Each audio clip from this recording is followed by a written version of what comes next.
Britain news కి స్వాగతం. బులెటిన్లో ముందుగా హెడ్లైన్స్ చూద్దాం. ప్రత్యక్ష ప్రసారం. తెలంగాణ భవన్లో బీఆర్ఎస్ నాయకుడు ఆనుగుల రాకేష్ రెడ్డి ప్రెస్ మీట్. ముగ్గురు విద్యార్థులను సురక్షితంగా తీసుకొచ్చి తల్లిదండ్రులకు అప్పగించాలి. మాజీ శాసనసభ సభ్యులు రమావత్ రవీంద్ర కుమార్. ఎంఎస్ఎంఈ పాలసీ 2024 శిల్పకళా వేదిక మాదాపూర్ ప్రారంభోత్సవంలో పాల్గొన్న గౌరవనీయులైన సీఎం శ్రీ రేవంత్ రెడ్డి మరియు డివైసీఎం బట్టి విక్రమార్క మల్లు. వచ్చే నెల నుంచి అర్హులైన ప్రతి కుటుంబానికి కొత్త రేషన్ కార్డులు, హెల్త్ కార్డులు మంత్రి ఉత్తమ్ కుమార్ రెడ్డి. ఇక డీటెయిల్స్ చూస్తే తెలంగాణ భవన్లో బీఆర్ఎస్ నాయకుడు ఆనుగుల రాకేష్ రెడ్డి ప్రెస్. గౌరవం అనేది ప్రజలు ఇస్తే వస్తుంది, అది నువ్వు అడుక్కుంటే రాదు. అది సాధారణ అధికారిక కార్యక్రమాల్లో కూడా ఆయన రాజకీయ ప్రసంగాలు చేస్తూ ఉన్నాడు. అధికారిక కార్యక్రమాల్లో కూడా బహిరంగ సభలు ఎట్లా మాట్లాడతామో, రాజకీయ సమావేశాలు ఎట్లా మాట్లాడతామో అట్లా మాట్లాడుతున్నాడు. ఇంకా ఆయన ప్రతిపక్ష నాయకుడు అని అనుకుంటున్నాడు. ముఖ్యమంత్రి అయింది అనేటువంటి విషయం మర్చిపోతున్నాడు. ఆయన ముఖ్యమంత్రి స్థాయిలో ఉండి దిగజారి బజారు భాష మాట్లాడుతున్నాడు. వ్యంగ్యం పేరు మీద వెకిలి భాష మాట్లాడుతూ ఉన్నాడు. ఆయన సెన్సేషన్ పేరు మీద సెన్స్లెస్గా చాలా సిల్లీగా మాట్లాడుతూ ఉన్నాడు. గాంధీలను ఇంప్రెస్ చేయడానికి ఉన్న ఇజ్జత్ తీసుకుంటున్నాడు. ఆయన సిగ్గుండాలి. ఒక ముఖ్యమంత్రి స్థాయిలో ఉండి మనం ఏం భాష మాట్లాడాలనో ఆలోచించుకొని మాట్లాడాలి. ఒక సాధారణ అధికార ప్రతినిధిగా ఉన్నటువంటి మేమే ఒక మాట మాట్లాడితే దీని అర్థం ఏముంటుంది, ఇది ఏ విధంగా సొసైటీని ఇంపాక్ట్ చేస్తుంది అని ఆలోచించుకొని మాట్లాడతాం. అలాంటిది ఒక ముఖ్యమంత్రి స్థాయిలో ఉండి ఆయన మొన్న రాజీవ్ గాంధీ గారి విగ్రహాన్ని ఆవిష్కరించినప్పుడు ఏం భాష మాట్లాడాడు ఆయన? మామూలుగా టీవీలో smoking is injurious to health అని ప్రకటన వస్తూ ఉంటుంది.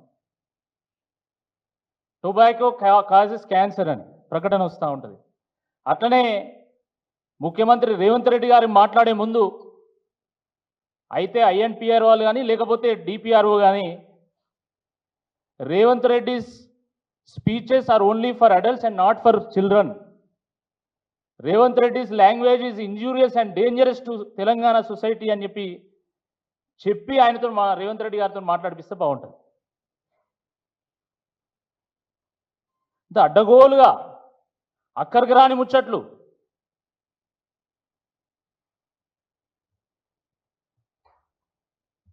వాస్తవానికి రాజీవ్ గాంధీ గారంటే అందరికీ గౌరవమే, ఎందుకంటే వారు మాజీ ప్రధానమంత్రి గారు కాబట్టి. కానీ గాంధీ కుటుంబం కూడా వాళ్ళు ఎవరు కోరుకోవట్లేదు మాకు ఇక్కడ విగ్రహం పెట్టాలని. కేవలము అయ్య విగ్రహం పెట్టి కొడుకుని ఇంప్రెస్ చేయడానికి ఈయన రాజీవ్ గాంధీ విగ్రహం పెట్టాడు. రాజీవ్ గాంధీ గారు అంటే గౌరవం ఉన్నా కూడా ఈయన అక్కడ విగ్రహం పెట్టి రాజకీయ వివాదంలోకి రాజీవ్ గాంధీని లాగి రాజీవ్ గాంధీని ఈయన అగౌరవపరిచాడు. వాస్తవం ఇది. ఈ దేశంలో ఒక రాజీవ్ గాంధీ గారే ఉన్నారా? ఇక ఒక గాంధీలే ఉన్నారా? ఇంకెవరు లేరా? దేశంలో 15 మంది ప్రధానమంత్రులు పరిపాలన చేసిండ్రు. దాంట్లో మీ గాంధీ కుటుంబ సభ్యులు 3 పరిపాలన చేసి ఉండొచ్చు. వాళ్ళు అసలు గాంధీలా నకిలీ గాంధీలా అనేది సమాజం తెలుస్తుంది. నెహ్రూ, ఇందిరాగాంధీ, తర్వాత రాజీవ్ గాంధీ, వీళ్ళు 3 కూడా ప్రధానమంత్రిలో పనిచేసిండ్రు. మిగతా వాళ్ళు పనిచేయలేదా? లాల్ బహదూర్ శాస్త్రి, గుల్జారీ లాల్ నందా, మురార్జీ దేశాయ్, చరణ్ సింగ్, విపి సింగ్, పివి నరసింహారావు, అటల్ బిహారీ వాజ్పేయి, వీళ్ళందరూ ప్రధానమంత్రులు కారా? వాస్తవానికి మన ప్రధానమంత్రులు ఎవరికి వారే సాటి. ఎవరికి ఉండే ప్రత్యేకత వాళ్ళకున్నది. అద్భుతమైనటువంటి పథకాలను ప్రవేశపెట్టి ప్రపంచమే అబ్బురబోయే విధంగా పరిపాలన చేసినటువంటి ప్రధానమంత్రులు మన ప్రధానమంత్రులు. వాళ్ళు దేశం కోసం పనిచేసిండ్రు, సమాజం కోసం జీవించిండ్రు వాళ్ళు వాస్తవం. కానీ ఈ దేశం అంటే కేవలం నెహ్రూ, ఇందిరాగాంధీ, రాజీవ్ గాంధీ, నకిలీ గాంధీలు అనే విధంగా మీరు చిత్రీకరించడం ఇది దుర్మార్గం. ఇది మిగతా అందరి ప్రధానమంత్రులను అవమానపరచడమే ఇది. అరే పెడితే పివి నరసింహారావు గారు విగ్రహం పెట్టినా ఒక అర్థం ఉండేది. ఆయన మన తెలంగాణకి ముఖ్యమంత్రిగా పనిచేశారు. ఒక తెలుగువాడు, తెలంగాణ వాడు దేశాన్ని పరిపాలించిండు అంటే అది ఒక గర్వకారణం మనందరికీ కూడా. కానీ ముగ్గురు విద్యార్థులను సురక్షితంగా తీసుకొచ్చి తల్లిదండ్రులకు అప్పగించాలి. ప్రభుత్వం నిర్లక్ష్యం వల్ల గురుకుల పాఠశాలలు అధ్వానంగా మారుతున్నాయి. కలుషిత ఆహారం తిని విద్యార్థులు ఇబ్బందులు పడుతున్నారు. ప్రభుత్వం పట్టించుకోని పరిస్థితి. గురుకులాలు అధ్వాన్న పరిస్థితికి, విద్యార్థుల మరణాలకు విద్యాశాఖ మంత్రిగా కూడా ఉన్న నువ్వే బాధ్యుడివి. మీ పాలన ఎట్లుందో చెప్పడానికి సమస్యల వలయంలో కొట్టిమిట్టాడుతున్న గురుకులాలే నిదర్శనం. కేసీఆర్ ప్రభుత్వంలో వెలుగొందిన గురుకులాలు మీ నిర్లక్ష్యం కారణంగా మసకబారుతున్నాయి. విలేకరులతో సమావేశంలో బీఆర్ఎస్ నల్గొండ జిల్లా అధ్యక్షులు మాజీ శాసనసభ్యులు రమౌత్ రవీంద్ర కుమార్. తర్వాత ముగ్గురు మైనార్టీ విద్యార్థులు ఇక్కడ నుంచి తప్పించుకోవడం అనేది జరిగింది. మేము ఈ పాఠశాలకు వచ్చి ఇక్కడ మిగతా విద్యార్థులతో మాట్లాడితే వారందరూ కూడా చెప్పేది ఈ గురుకుల పాఠశాల వ్యవస్థ గతంలో బాగుండే, కానీ ఇప్పుడు అసలు ఎవరు కూడా పట్టించుకునే పరిస్థితులు లేవు. ముఖ్యంగా నాణ్యమైన భోజనం ఏదైతే గురుకుల పాఠశాలలకు ఇచ్చే మెనూ ఉంటుందో ఆ మెనూను పాటించకుండా ఒక్కొక్క విద్యార్థికి సంవత్సరానికి 1,20,000 రూపాయలు ఖర్చు చేసి ఎంతో ప్రతిష్టాత్మకంగా తెలంగాణ రాష్ట్రంలో అన్ని కులాలు, అన్ని మతాల పేదవాళ్ళ యొక్క పిల్లలు నాణ్యమైన విద్యను అందించాలనే ఒక గొప్ప ఆశయంతో ఆనాడు కేసీఆర్ గారు ప్రారంభం చేసిన ఈ గురుకుల పాఠశాలలు మొత్తం కూడా నిర్వీర్యం అయిపోయింది. అసలు ఈ పాఠశాల వాతావరణం చూస్తే మంచి ఇంజనీరింగ్ కాలేజ్ బిల్డింగ్ని వీరికి ఆనాడు మరి రెంట్కు ఇప్పించడం అనేది జరిగింది. కనీసం ఉన్న పాఠశాలలో లోపల చూస్తే పాఠశాల తరగతి గదులు బూజు పట్టిపోయి ఫ్యాన్లు లేక, అదేవిధంగా పిల్లలకు ఏదైతే భోజనం మరి నాణ్యమైన భోజనాన్ని పెట్టాల్సిన బాధ్యత ఉండేనో వాటన్నిటి కూడా మర్చిపోయి చాలా ఇబ్బందుల పాలు చేసి వాళ్ళని చదువు మీద ఏకాగ్రత లేకుండా చేస్తూ ఉన్న పరిస్థితులు ఇక్కడ అవపడతా ఉన్నాయి. వారికి ఇవ్వాల్సిన బట్టలు కానీ, పెట్టెలు కానీ, ప్లేట్స్ కానీ, పుస్తకాలు కానీ, యూనిఫామ్స్ కానీ, దుప్పట్లు కానీ సకాలంలో అందించకపోవడం, అదేవిధంగా భోజన విషయంలో ఎక్కడ కూడా శ్రద్ధ వహించకపోవడం వల్ల పిల్లలు చాలా ఇబ్బందులు పడుతూ ఉన్నారు. అందులో ఆ ముగ్గురు పిల్లలు, ఒకరేమో కొండమల్లేపల్లి మండలం గుమ్మడవెల్లి గ్రామానికి సంబంధించిన తను, ఈ నియోజకవర్గానికి సంబంధించిన, ఇంకొకరు మరి నేరేడుచర్ల మండలం దగ్గర మరి జాన్పహాడ్ అనే గ్రామానికి సంబంధించిన అతను, ఇంకొక అతను హాలియా దగ్గర హజరాత్గూడెం అనే గ్రామానికి సంబంధించిన విద్యార్థులుగా గుర్తించినారు. వాళ్ళు వెళ్ళిపోయేటప్పుడు కూడా ఒక చిన్న ఉత్తరం కూడా రాసి పెట్టిపోయినారు, మమ్మల్ని మన్నించండి ఫ్రెండ్స్, మాకు ఇక్కడ ఈ పాఠశాలలో వర్కర్స్ పెట్టే టార్చర్ కానీ, లేకుంటే హెల్త్ ఏఎన్ఎంగా ఎవరైతే పనిచేస్తారో వాళ్ళు మమ్మల్ని ఇబ్బంది పెడుతూ ఉన్నారు, అందుకని మేము ఇక్కడి నుంచి వెళ్ళిపోతూ ఉన్నాం, మమ్మల్ని మన్నించమని చెప్పి ఒక ఉత్తరం కూడా రాసి పెట్టిపోయినారు.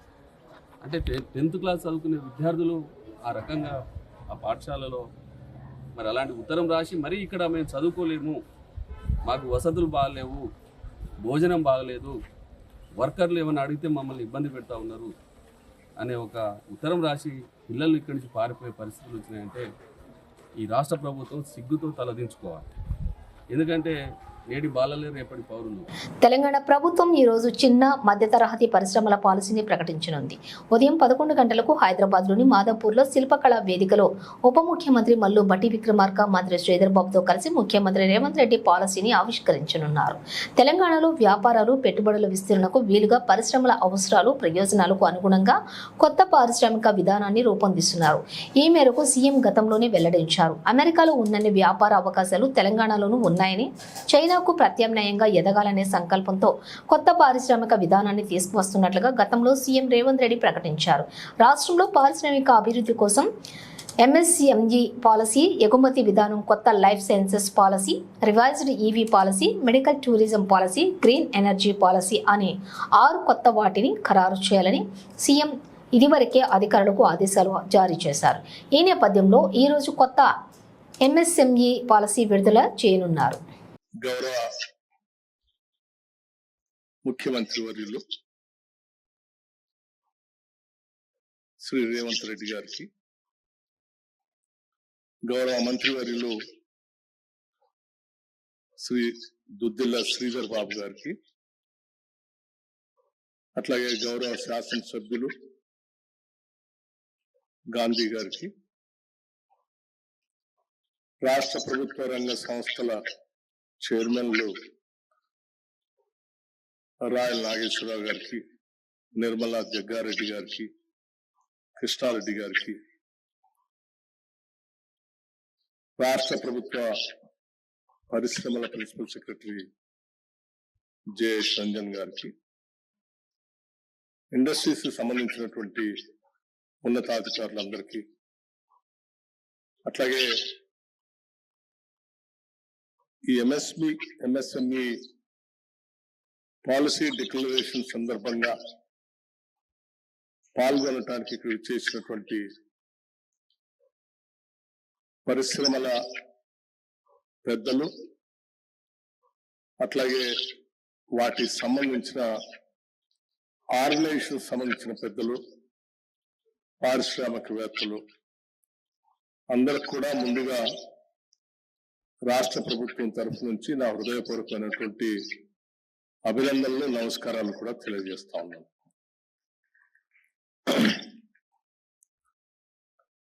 ఇప్పుడే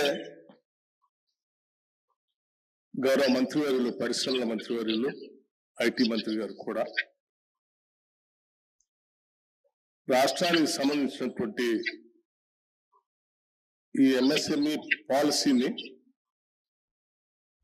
వచ్చే నెల నుంచి అర్హులైన ప్రతి కుటుంబానికి కొత్త రేషన్ కార్డులు, హెల్త్ కార్డులు మంత్రి ఉత్తమ్ కుమార్ రెడ్డి. హెల్త్ మినిస్టర్ గౌరవనీయులు దామోదర్ రాజేశ్వర గారు ఈ కొత్తగా ration card and health card విషయంలో మొత్తం విషయాన్ని పరిశీలించి విధి విధానాలు ఏ విధంగా మరి ఇవ్వబోతున్నామో దాన్ని ఫైనలైజ్ చేయమని చెప్పి మాకు మ్యాండేట్ ఇవ్వడం జరిగింది. మేము గతంలో 3 మీటింగ్ చేసుకున్నాం, ఇది 4వ మీటింగు. మరికొన్ని విషయాలు మేము డిస్కస్ చేయడం జరిగింది. మేము ఇంకొక మీటింగ్ తర్వాత ఈ నెలాఖరి వరకు మొడాలిటీస్ ఫైనలైజ్ చేస్తాం. అక్టోబర్ నెలలో ఈ అప్లికేషన్స్ తీసుకునే ప్రక్రియ మొదలవుతుంది. అప్లికేషన్ నెలలో కార్డు కూడా ఇవ్వడం జరుగుతుంది.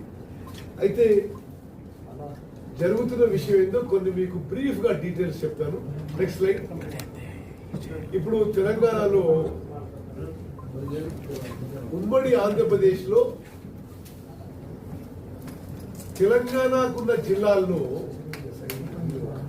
అప్పుడు 91 లక్షల కార్డులు ఉండే 91,68,231 కార్డు. దానికి బెనిఫిషియరీ మెంబర్స్ 3,38,00,000 మంది. సరే, ఆ తర్వాత కొంతమంది ఆంధ్రాకి వెళ్ళి, కొంత మైగ్రేషన్ అయింది, అటు విషయం సెటిల్ అయిన తర్వాత తెలంగాణ ఏర్పడిన తర్వాత రేషన్ కార్డ్స్ స్ట్రెంత్ ఇప్పుడు 89,21,907 కార్డులు.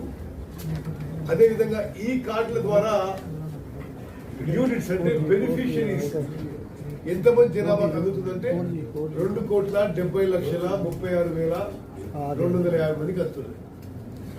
Okay, next. అయితే గత 10 ఏళ్లుగా కొన్ని సంవత్సరాలు కార్డు ఇచ్చిండ్రు, కొన్ని సంవత్సరాలు ఇవ్వలేదు, కొన్ని సంవత్సరాలు కార్డు డిలీట్ చేసిండ్రు. అయితే తెలంగాణ అప్పటికి ఇప్పటికీ మొత్తం 10 ఏళ్లలో ఒక కేవలం నామమాత్రంగా కార్డ్ సంఖ్య పెరిగింది. ఇప్పుడు మొత్తం ఎక్సర్సైజ్ రీవ్యాంప్ చేసి ఎలిజిబిలిటీ ఉన్న వాళ్ళందరికీ ఇవ్వాలని చెప్పి మా ప్రభుత్వ ఉద్దేశం. అదేవిధంగా రేషన్ తీసుకోకుండా రేషన్ కార్డు కోసం కొంత ఆసక్తి, ఎందుకంటే దానివల్ల ఆరోగ్యశ్రీ హెల్త్ విషయాలు ఉంటాయని చెప్పి చాలా మంది ఉండడంతో మేమేమనుకున్నామంటే రేషన్ కార్డు రేషన్కి, హెల్త్ కార్డు హెల్త్కి, ఇది విడివిడిగా ఇష్యూ చేయాలనే ఉద్దేశంతో మేము ముందుకు పోతున్నాము. Okay, next. ఇప్పుడు కరెంట్ స్టేటస్ 89,96,000 కార్డులు ఉన్నాయి. బెనిఫిషరీస్ మెంబర్స్ 2,81,70,000 మంది. దీంట్లో సెంట్రల్ గవర్నమెంట్ కి నుంచి 54,45,000 మందికి, అంటే 1,91,00,000 మందికి సెంట్రల్ ఫుడ్ సెక్యూరిటీ యాక్ట్ కింద ఉన్నది. స్టేట్ కింద 95,51 lakh కార్డ్స్ 90 లక్షల మందికి. అంటే దీనికి మీకు ఇంకా వివరంగా చెప్పాలంటే central government food security act కింద ఉన్న వాళ్ళకి ఆ 54,45,000 కార్డులకి అందరికీ 6 కిలోల బియ్యం ఉచితంగా ఇవ్వబడుతుంది. అందులో 5 కిలోలు కేంద్రం నుంచి, 1 కిలో రాష్ట్రం నుంచి ఇవ్వబడుతుంది. ఈ 35,51,000 కార్డులకి మొత్తం 6 కిలోల బియ్యం కూడా ఉచితంగా రాష్ట్ర ప్రభుత్వం నుంచి ఇవ్వబడుతున్నది. Okay, next.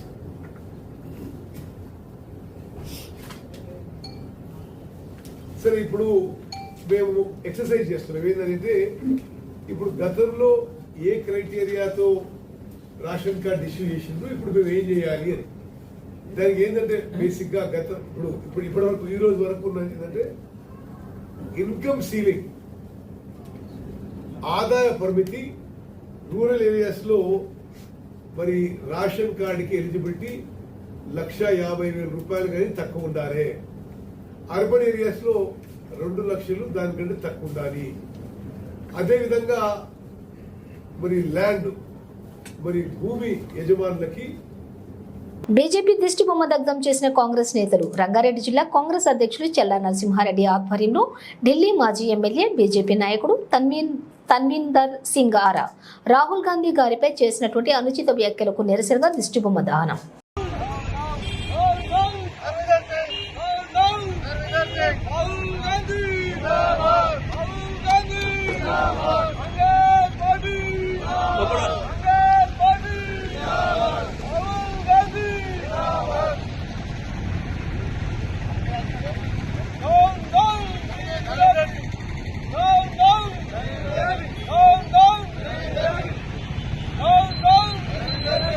ప్రత్యక్ష ప్రసారం. కాంగ్రెస్ అధ్యక్షులు శ్రీ ఖార్గే ఏఐసిసి హెచ్క్యూ వద్ద హర్యానాకు కాంగ్రెస్ హామీలను ప్రకటించారు. प्लॉट और उन पर 3.5 लाख रुपए की लागत से 2 कमरों का मकान।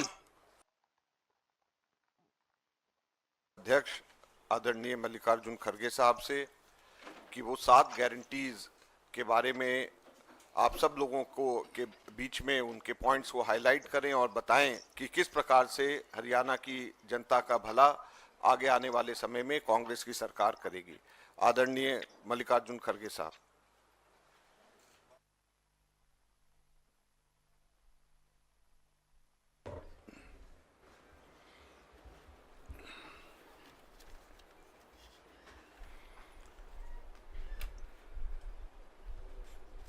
अजय माकन जी, केसी वेणुगोपाल जी, अशोक गहलोत जी, भूपेंद्र हुडा जी, उदय मान जी, प्रताप सिंह बाजवा जी, टीएस सिंहदेव जी और गीता भूकल जी और सारे हमारे साथियों और सारे प्रेस के मेरे दोस्तों, आप सभी को मेरा नमस्कार। और आज हम जो 7 गारंटी जो हरियाणा गवर्नमेंट के ओर से अनाउंस कर रहे, उस गारंटी को हम ये लागू करेंगे और इसीलिए हम इस गारंटी को रखे हैं नाम 7 वायदे पक्के इरादे।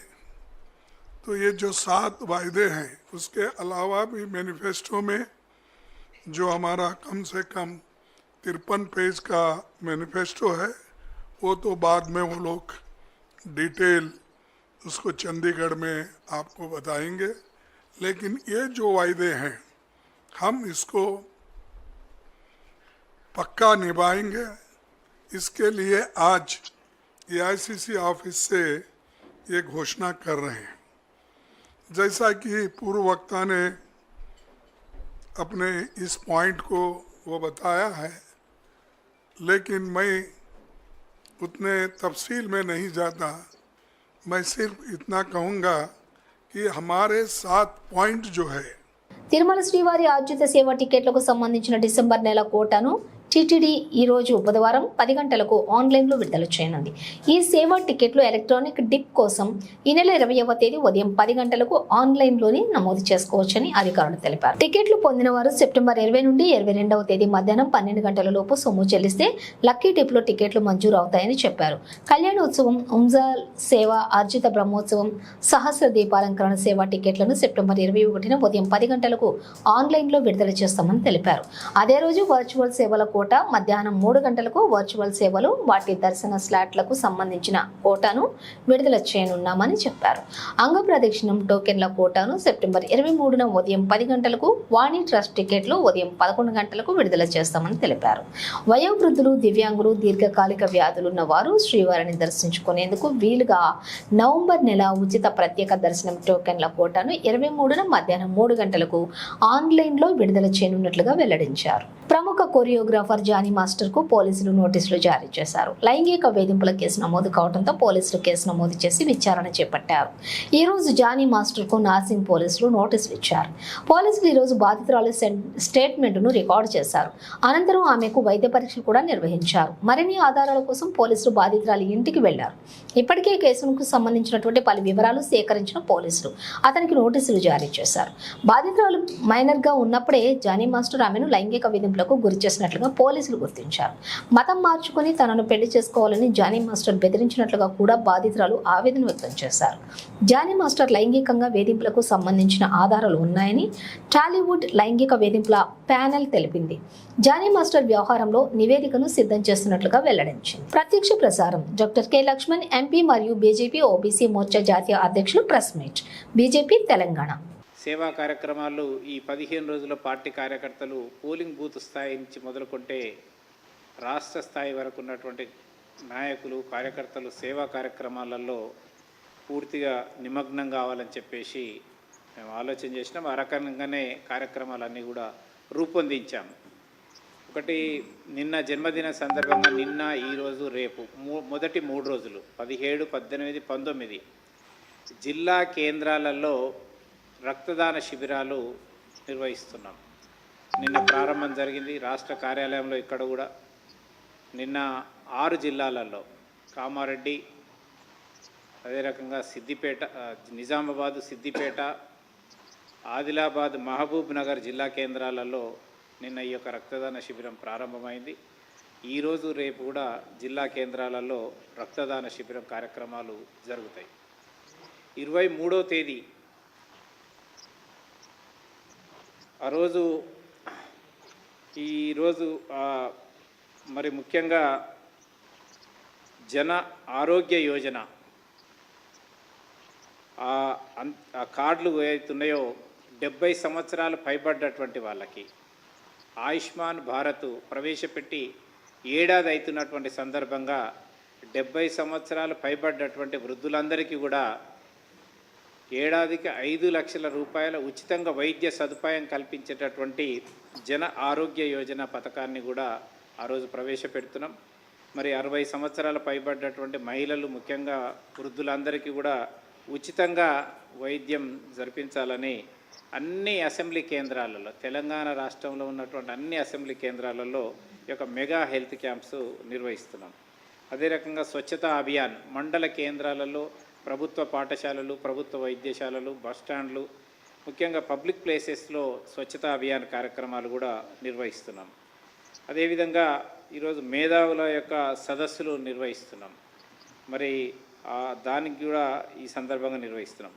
స్కూల్ అదే రకంగా కాలేజీ స్టూడెంట్స్కి competitions, Atmanirbhar Bharat, Viksit Bharat, vocal for local అనేటటువంటి అంశాలపైన అవగాహన కల్పించటం కోసము పాఠశాల విద్యార్థులకు, కళాశాల విద్యార్థులకు essay writing competitions, elocution competitions, poster presentations ఇలాంటివన్నీ కూడా కార్యక్రమాలు మనం నిర్వహిస్తున్నాం.